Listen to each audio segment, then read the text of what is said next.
नमो नमः। प्रिय बच्चों, मैं कंचनमाला, संस्कृत अध्यापिका, राजकीय बालिका इंटर कॉलेज शाहमीना रोड, लखनऊ। बच्चों, आज कक्षा 10 के ऑनलाइन क्लास में मैं पुनः संस्कृत विषय के साथ उपस्थित हूँ। बच्चों, पिछली कक्षा में हमने संस्कृत पद्य पीयूषम से प्रथमा पाठ लक्ष्य वेध परीक्षा का भाग 1 पढ़ा था। आज की कक्षा में हम लोग संस्कृत पद्य पीयूषम के प्रथम पाठ लक्ष्य वेध परीक्षा का भाग 2 पढ़ेंगे। बच्चों, आइए आज हम किन किन बिंदुओं पर चर्चा करेंगे, इस पर एक नजर डाल लेते हैं। तो सबसे पहले हम लोगों ने कल की कक्षा में क्या पढ़ा था, उसे पुनरावलोकन के तहत एक नजर डालेंगे। हम लोग देखेंगे कि पिछली कक्षा में हमने भाग 1 में क्या क्या पढ़ा था। उसके पश्चात संदर्भ व प्रसंग जानेंगे। तत्पश्चात श्लोक संख्या 6, 7, 8 तथा 9 और 10 का मैं सामान्य वाचन एवं सस्वर वाचन करूंगी। उसके बाद मैं संस्कृत अन्वय बताऊंगी, फिर श्लोकों का काठिन्य निवारण करेंगे।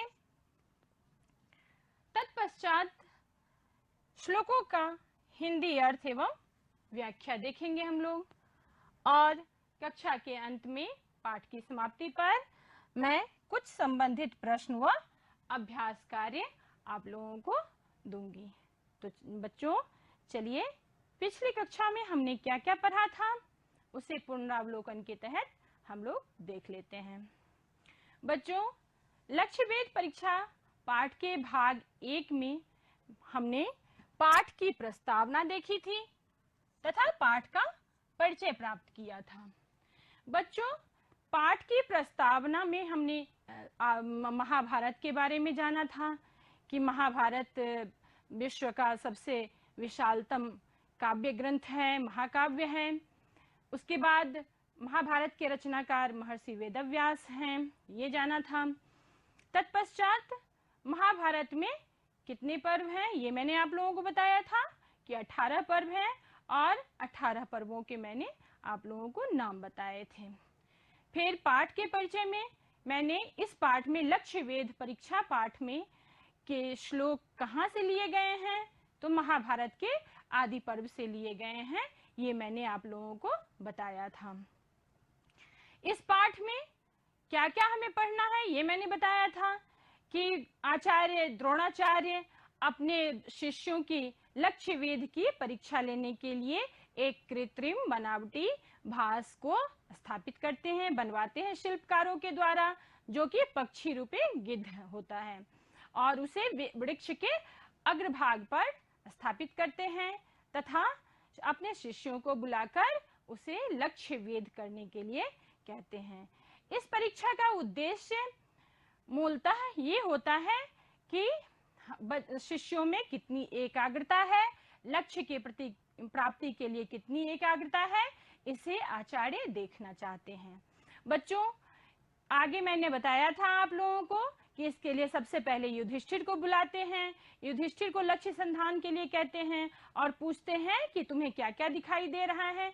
तो युधिष्ठिर बताते हैं कि उन्हें वृक्ष दिखाई दे रहा है, अपने भाई लोग दिखाई दे रहे हैं तथा पक्षी दिखाई दे रहा है। तो यह सुनकर द्रोणाचार्य अत्यंत ही अप्रसन्न हो जाते हैं और फिर पुनः सभी राजकुमारों से यही प्रश्न करते हैं। सभी राजकुमारों का एक सा ही उत्तर जानकर द्रोणाचार्य अत्यधिक अप्रसन्न हो जाते हैं। तब अर्जुन के द्वारा ये कहे जाने पर कि मैं सिर्फ और सिर्फ पक्षी के सिर को देख रहा हूँ, आचार्य द्रोण उनको आदेश देते हैं लक्ष्य संधान के लिए, और अर्जुन बाण चलाकर पक्षी के सिर को काटकर पृथ्वी पर गिरा देते हैं। तो ये पाठ का परिचय हमने प्राप्त किया था।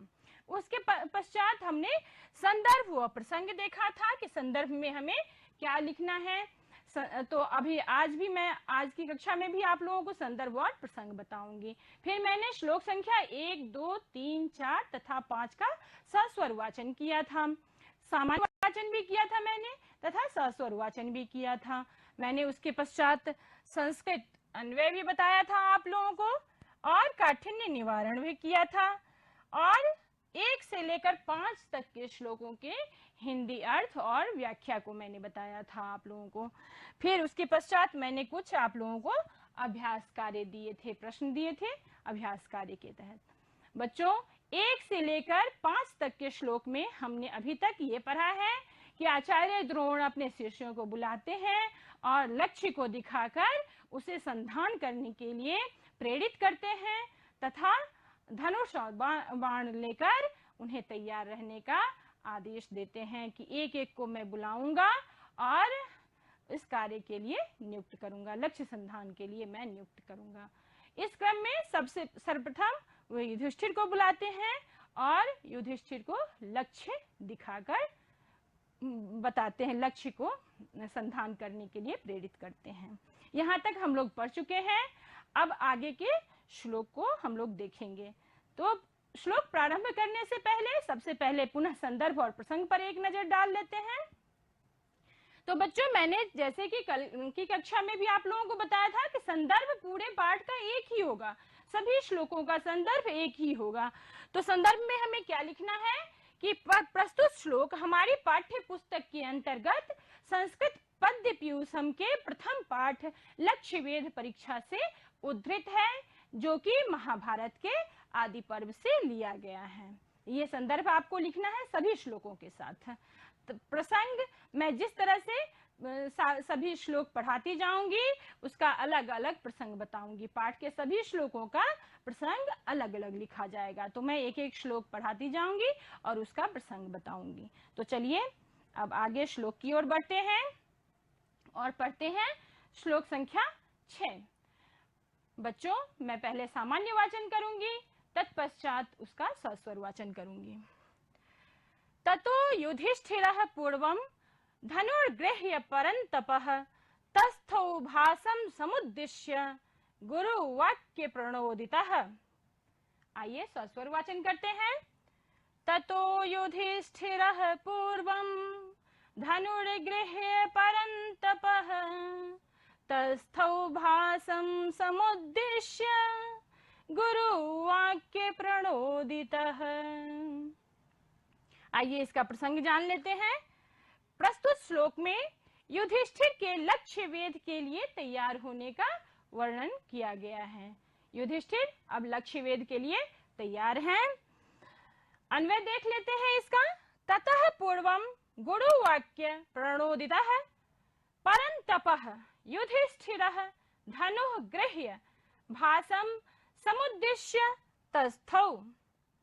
ये अन्वय था। आइए कुछ कठिन शब्दों के अर्थ जान लेते हैं और व्याकरण संबंधी जानकारी प्राप्त कर लेते हैं।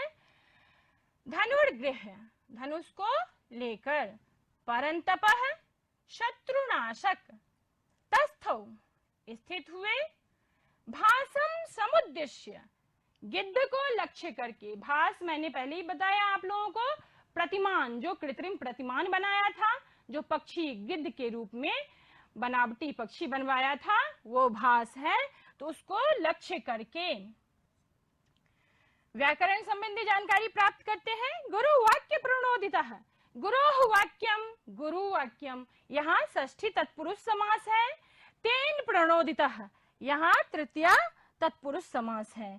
गुरोः वाक्येन प्रणोदितः अर्थात गुरु के वाक्य से प्रेरित। दूसरा शब्द है गृह्य, गृह प्लस ल्यप, गृह धातु में ल्यप प्रत्यय है अर्थात पकड़कर। समुद्दिश्य, सम प्लस उत प्लस दिश प्लस ल्यप, यहाँ ल्यप प्रत्यय है अर्थात भली प्रकार लक्ष्य करके, अच्छी तरह से लक्ष्य करके। तो बच्चों ये कुछ कठिन शब्दों के अर्थ थे।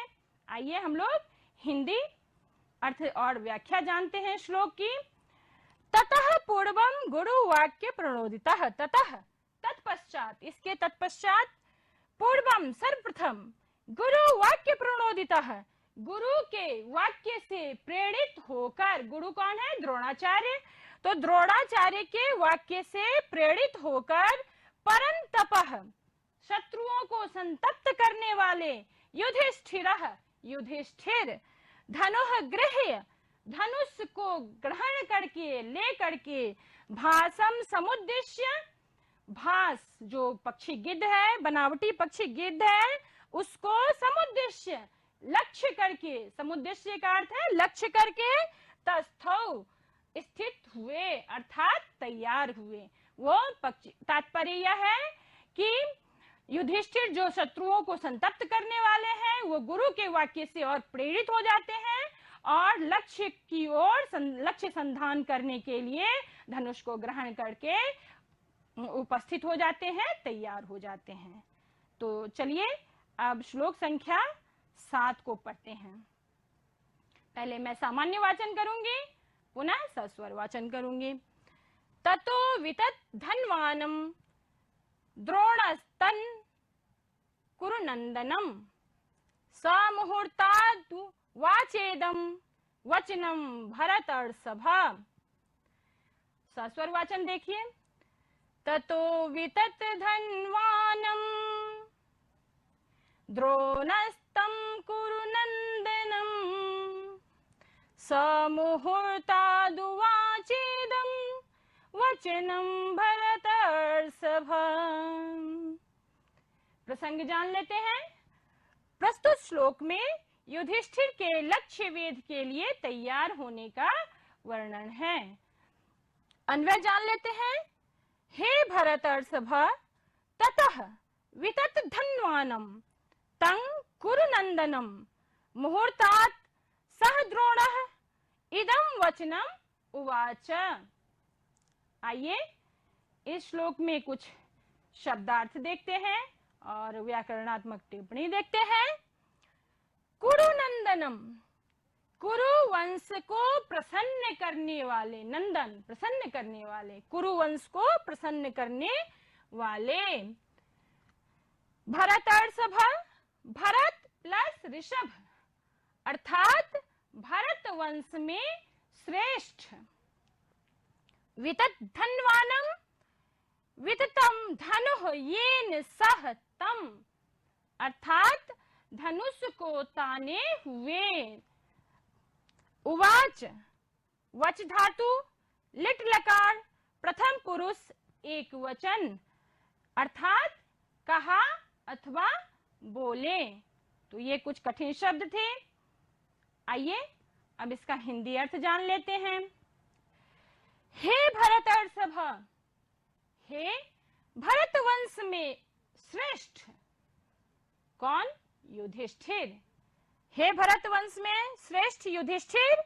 ततः, तत्पश्चात, वितत धन्वानम, धनुष फैलाए हुए, तम कुरुनंदनम, उस कुरुनंदन को, अर्थात कुरुवंश को प्रसन्न करने वाले को। कौन है कुरुवंश को प्रसन्न करने वाले? युधिष्ठिर। तंग कुरुनंदनम, उस कुरुवंश को प्रसन्न करने वाले को, अर्थात युधिष्ठिर को। मुहूर्तात स द्रोणः, थोड़ी देर बाद, थोड़ी देर में, सह द्रोणः, वे द्रोणाचार्य, उन द्रोणाचार्य ने, इदम वचनम उवाच, यह वचन कहा। उवाच, कहा, अर्थात द्रोणाचार्य ऐसे युधिष्ठिर को कह रहे हैं जो धनुष फैलाए हुए हैं, प्रत्यंचा चढ़ाए हुए हैं धनुष पे, और जो कुरुवंश को प्रसन्न करने वाले हैं, उन्हें कह रहे हैं कि हे भरत वंश में श्रेष्ठ युधिष्ठिर। तो ये अब आगे चलते हैं श्लोक संख्या 8 पर, और मैं सबसे पहले फिर सामान्य वाचन करूंगी, फिर सस्वर वाचन करूंगी। पश्येनम त्वं द्रुमाग्रस्थम भासम नरवरात्मज पश्यामित्येव माचार्यं प्रत्युवाच युधिष्ठिरः। सस्वर वाचन देखते हैं। पश्येनं त्वं द्रुमाग्रस्थं भासं नरवरात्मज पश्यामित्येवमाचार्यं प्रत्युवाच युधिष्ठिरः। प्रसंग जान लेते हैं इसका। प्रस्तुत श्लोक में द्रोणाचार्य द्वारा लक्ष्य गिद्ध को दिखाए जाने पर युधिष्ठिर द्वारा उसे देखने का वर्णन है। अन्वय देख लेते हैं इसका। हे नरवरात्मज त्वं द्रुमाग्रस्थम एवं भासं पश्य। युधिष्ठिरः पश्यामि इति एवं आचार्यं प्रत्युवाच। आइए कुछ कठिन शब्द के अर्थ देख लेते हैं और व्याकरणात्मक टिप्पणी देख लेते हैं। पश्यामि देखता हूं, पश्येनम पश्य प्लस एनम इसे देखो। नरवरात्मजः नरेषु वरः नरवरः तस्य आत्मजः, यहाँ तत्पुरुष समास है, संबोधन का रूप है। हे नरवरात्मज कहते हैं तो ये संबोधन का रूप है। नरों में श्रेष्ठ राजाओं के पुत्र अर्थात राजकुमार। द्रुमाग्रस्थम द्रुमस्य अग्रे तिष्ठति यह तम अर्थात वृक्ष के ऊपर अग्रभाग पर स्थित। प्रत्युवाच प्रति प्लस उवाच, यहाँ युको यनर्ची सूत्र से यण संधि हुई है अर्थात उत्तर दिया। प्रत्युवाच का अर्थ है उत्तर दिया। आइए इसका हिंदी अर्थ जान लेते हैं। हे नरवरात्मज, हे नरवरात्मज अर्थात मनुष्य में श्रेष्ठ राजा के आत्मज अर्थात पुत्र। मनुष्य में श्रेष्ठ कौन है? राजा हैं, और उनके आत्मज कौन है? राजकुमार है, राजा के पुत्र राजकुमार। तो हे नरवरात्मज अर्थात हे राजकुमार। त्वं द्रुमाग्रस्थम, तुम, ये किसको कह रहे हैं? नरवरात्मज। यहाँ पे बच्चों ध्यान दीजिए कि नरवरात्मज यहाँ किसके लिए प्रयुक्त हुआ है? राजकुमार युधिष्ठिर के लिए। द्रोणाचार्य अभी युधिष्ठिर से ही वार्तालाप कर रहे हैं, युधिष्ठिर को लक्ष्य दिखा रहे हैं। तो वे कह रहे हैं युधिष्ठिर को कि हे नरवरात्मज, हे मनुष्यों में श्रेष्ठ राजा के पुत्र राजकुमार युधिष्ठिर, तुम द्रुमाग्रस्थम वृक्ष के अग्रभाग पर स्थित, ऊंचाई पर स्थित, एवं भासम पश्यम अर्थात इस भास को देखो। भास की कौन है? जो बनावटी पक्षी है जिसको वृक्ष के अग्रभाग पर रखा गया है, उस भास को देखो, उस पक्षी को, गिद्ध को देखो। युधिष्ठिरः पश्यामि, युधिष्ठिर कहते हैं पश्यामि देखता हूं, इति एवं आचार्यम प्रत्युवाच ऐसा आचार्य को उत्तर दिया। यहाँ पे द्रोणाचार्य युधिष्ठिर से कहते हैं लक्ष्य दिखा करके कि वृक्ष के ऊपर अग्रभाग पर जो स्थित है पक्षी, उसे देखो, अपने लक्ष्य को देखो। बार बार गुरु प्रेरित कर रहे हैं अपने शिष्य को कि अपने लक्ष्य को देखो। तो युधिष्ठिर कहते हैं कि पश्यामि मतलब देख रहा हूं, मैं देख रहा हूं, और ऐसा उत्तर देते हैं युधिष्ठिर। चलिए अब आगे श्लोक संख्या 9 को देखते हैं। पहले मैं सामान्य वाचन करूंगी, पुनः सस्वर वाचन करूंगी।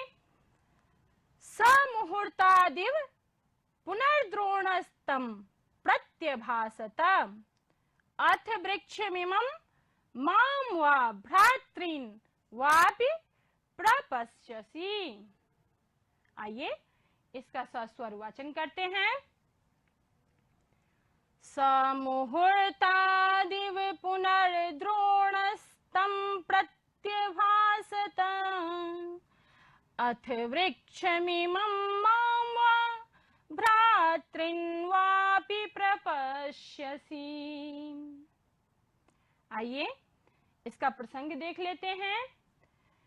प्रस्तुत श्लोक में द्रोणाचार्य द्वारा लक्ष्य गिद्ध को दिखाए जाने पर युधिष्ठिर क्या क्या देख रहे हैं उसका वर्णन किया गया है। द्रोणाचार्य पूछते हैं कि तुम क्या क्या देख रहे हो, तो उसका वर्णन किया गया है कि युधिष्ठिर क्या क्या देख रहे हैं। अन्वय देख लेते हैं इसका। सह द्रोण मुहूर्तादिव पुनः प्रत्यभासत अथ इमं वृक्षम माम वा भ्रातृण वा अपि प्रपश्यसि। आइए अब इसके कुछ कठिन शब्द के अर्थ देख लेते हैं। पुनः फिर, वा अथवा, पुनः का अर्थ है फिर, वा का अथवा, अथ इसके बाद, वृक्षम वृक्ष को, भ्रातृन भाइयों को, प्रपश्यसि अच्छी तरह देख रहे हो, मुहूर्तादिव थोड़ी देर में। अब व्याकरण संबंधी जानकारी प्राप्त कर लेते हैं। प्रत्यभासता, प्रति प्लस भास प्लस लंग लकार, यहाँ लंग लकार है, प्रथम पुरुष है, एक वचन है। प्रति प्लस अभासता, यहाँ पे प्रत्यभास, प्रति प्लस अभासत, यहाँ पे यण संधि हुई है। प्रत्यभासता अर्थात उत्तर में बोले अथवा उत्तर दिया। तो ये कुछ कठिन शब्द के अर्थ थे। आइए श्लोक का हिंदी अर्थ एवं व्याख्या देख लेते हैं। सह द्रोण, वे द्रोण अर्थात वे द्रोणाचार्य, मुहूर्तादिव पुनः कुछ देर के बाद, कुछ मुहूर्त के बाद अथवा कुछ देर के बाद, पुनः फिर से, प्रत्यभासता फिर से बोले, अथ इमं वृक्षम इस वृक्ष को, माम वा अथवा मुझे, भ्रातृन वा अथवा भाइयों को, अपि प्रपश्यसि भी देखते हो। क्या द्रोणाचार्य, यहाँ पे श्लोक का तात्पर्य यह है कि द्रोणाचार्य यहाँ पर युधिष्ठिर से कुछ मुहूर्त रुक करके फिर पूछते हैं कि क्या तुम इस वृक्ष को भी देख रहे हो, मुझे भी देख रहे हो, अपने भाइयों को भी देख रहे हो, क्या क्या देख रहे हो, ये पूछ रहे हैं द्रोणाचार्य युधिष्ठिर से। तो आइए अगले श्लोक में देखते हैं कि युधिष्ठिर क्या उत्तर देते हैं इसका। श्लोक संख्या 10, सामान्य वाचन करूंगी पहले, पुनः सस्वर वाचन करूंगी। तमुवाच स कौन्तेयः पश्याम्येन वनस्पतिं भवन्तं च तथा भ्रातृन् भासं चेति पुनः पुनः। आइए सस्वर वाचन कर लेते हैं। तमुवाच स कौन्तेयः पश्याम्येनं वनस्पतिं भवन्तं च तथा भ्रातृन् भासं चेति पुनः पुनः। आइए प्रसंग जान लेते हैं इस श्लोक का। प्रस्तुत श्लोक में द्रोणाचार्य द्वारा लक्ष्य को दिखाए जाने पर युधिष्ठिर ने क्या क्या देखा उसका वर्णन किया गया है। अब युधिष्ठिर इस श्लोक में उत्तर देंगे द्रोणाचार्य को कि वो क्या क्या देख रहे हैं जब द्रोणाचार्य लक्ष्य को दिखा रहे हैं। तो इस प्रसंग का यहाँ पे वर्णन किया गया है। अन्वय देख लेते हैं। सह कौन्तेयः तम इति उवाच अहम एवं वनस्पतिं भवन्तं च तथा भ्रातृन् भासं च पुनः पुनः पश्यामि। आइए इस श्लोक के कुछ कठिन शब्द के अर्थ को देख लेते हैं। सबसे पहले शब्दार्थ देखते हैं। उवाच अर्थात कहा अथवा बोले, वनस्पतिम वृक्ष को, पुनः पुनः बार बार। आइए कुछ व्याकरणात्मक टिप्पणी पे नजर डालते हैं। कौन्तेयः कुन्त्याः अपत्यम पुमान, अर्थात कौन्तेयः कुन्त्याः अपत्यम पुमान, अर्थात कुंती का पुत्र। कुंती प्लस ढक प्रत्यय, कुंती के साथ यहाँ ढक प्रत्यय होकर ए हुआ है, अर्थात कौन्तेय बना है। इसका अर्थ है, कौन्तेय का अर्थ है कुंती का पुत्र। भ्रातृन, भ्रातृ शब्द की द्वितीय विभक्ति बहुवचन में भ्रातृन शब्द बना है। भवंतम, भवान शब्द से, भवान का अर्थ होता है आप, तो भवान शब्द से द्वितीय विभक्ति एक वचन में भवंतम पद बना है। आइए चलते हैं श्लोक संख्या 10 के हिंदी अर्थ और व्याख्या को जानते हैं। सह कौन्तेयः, वे कौन्तेय, कौन्तेय कौन है? कुंती के पुत्र अर्थात युधिष्ठिर, कुंती का पुत्र युधिष्ठिर, वह कुंती का पुत्र युधिष्ठिर। तम इति उवाच, उनको ऐसा कहा, उनको किनको? गुरु द्रोणाचार्य को। युधिष्ठिर ने, कौन्तेय युधिष्ठिर ने द्रोणाचार्य को कहा, अहम मैं, एवं वनस्पतिम इस वृक्ष को, एवं वनस्पतिम इस वृक्ष को, भवंतम च और च मतलब और भवंतम आपको, तथा भ्रातृन तथा भाइयों को, भासम च और भास को अर्थात लक्ष्य को, पुनः पुनः पश्यामि बार बार देख रहा हूं। तात्पर्य यह है कि युधिष्ठिर कह रहे हैं कि हे गुरु द्रोणाचार्य, मैं इस वृक्ष को भी देख रहा हूं, मैं आपको भी देख रहा हूं, और मैं भाइयों को भी देख रहा हूं, और लक्ष्य को भी बार बार देख रहा हूं। तो इसका मतलब है कि युधिष्ठिर लक्ष्य के प्रति एकाग्र नहीं है और ये सभी चीजों को देख रहे हैं, क्योंकि जो लक्ष्य की तरफ देखता है उसकी दृष्टि सिर्फ लक्ष्य की तरफ होती है। तो बाकी के श्लोक हम लोग आगे की कक्षा में पढ़ेंगे। आइए कुछ अभ्यास कार्य कर लेते हैं। तो मैं कुछ प्रश्न जो है आपको श्लोक अभ्यास कार्य में देती हूँ कि संदर्भ तथा प्रसंग सहित उसकी हिंदी में व्याख्या कीजिएगा। बच्चों, मैंने संदर्भ बताया है पहले ही आप लोगों को, उसके बाद हर श्लोक के बाद मैंने आपको प्रसंग बताया है। तो ये 3 श्लोक है। ततो वितत धन्वानम वचनम भर्तर्षभ, ये श्लोक है, इसका सप्रसंग व्याख्या कीजिएगा। पश्येनम त्वम प्रत्युवाच युधिष्ठिरः, यह श्लोक है।